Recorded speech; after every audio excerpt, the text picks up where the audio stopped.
NEET PG course में आर्थिक रूप से कमजोर वर्ग के आरक्षण को लेकर केंद्र सरकार अपने पुराने रुख पर कायम है।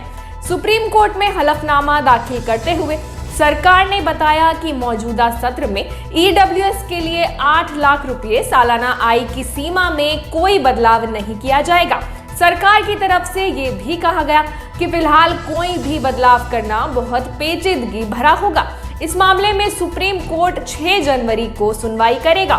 केंद्र सरकार ने सुप्रीम कोर्ट में ये बातें एक कमेटी की सलाह के आधार पर कही है।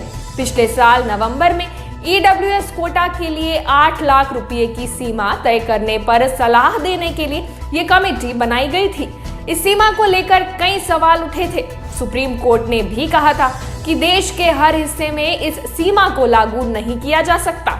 तब केंद्र सरकार ने इन सवालों को लेकर एक कमेटी बनाने की बात कही थी। कमेटी ने केंद्र सरकार को सलाह दी कि अगले साल 8 लाख रुपए की सीमा में परिवर्तन किया जा सकता है। हालांकि इस साल इसी सीमा के साथ काउंसलिंग शुरू की जानी चाहिए। कमेटी ने ये भी सुझाव दिया कि ईडब्ल्यूएस कोटे के लिए 8 लाख रुपए सालाना की सीमा के साथ साथ उन परिवारों को भी शामिल किया जाएगा जिनके पास 5 एकड़ से कम कृषि भूमि है। यानी अगली सिफारिश में ये साफ होगा कि जिन परिवारों के पास 5 एकड़ या इससे अधिक कृषि भूमि है उनको ईडब्ल्यूएस कोटे से बाहर रखा जाएगा, चाहे कृषि भूमि पर फसल से उनको कितनी भी आमदनी होती हो। इससे पहले इस पूरे मुद्दे पर सुझाव देने के लिए केंद्र सरकार ने पिछले साल 30 नवंबर को कमेटी बनाई थी। इस कमेटी की अध्यक्षता वित्त सचिव अजय भूषण पांडे ने की। इस कमेटी में आईसीएसआर के सदस्य सचिव प्रोफेसर बीके मल्होत्रा और केंद्र सरकार के प्रमुख वित्तीय सलाहकार संजीव सान्याल को शामिल किया गया। नीट पीजी काउंसलिंग को लेकर केंद्र सरकार ने जस्टिस चंद्रचूड़ की अगुवाई वाली बेंच को बताया कि ईडब्ल्यूएस कोटे को लेकर याचिकाएं दाखिल होने के बाद से कोर्ट ने सुनवाई करते हुए काउंसलिंग पर रोक लगा रखी है।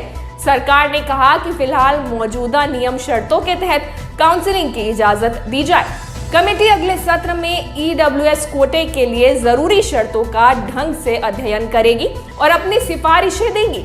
कमेटी के इस अध्ययन में निजी मकान से लेकर घरेलू संपत्ति और दूसरे जरूरी पहलुओं को शामिल किया जाएगा। इससे पहले नीट पीजी काउंसलिंग में देश को लेकर देश भर के रेसिडेंट डॉक्टरों ने विरोध प्रदर्शन शुरू किया था।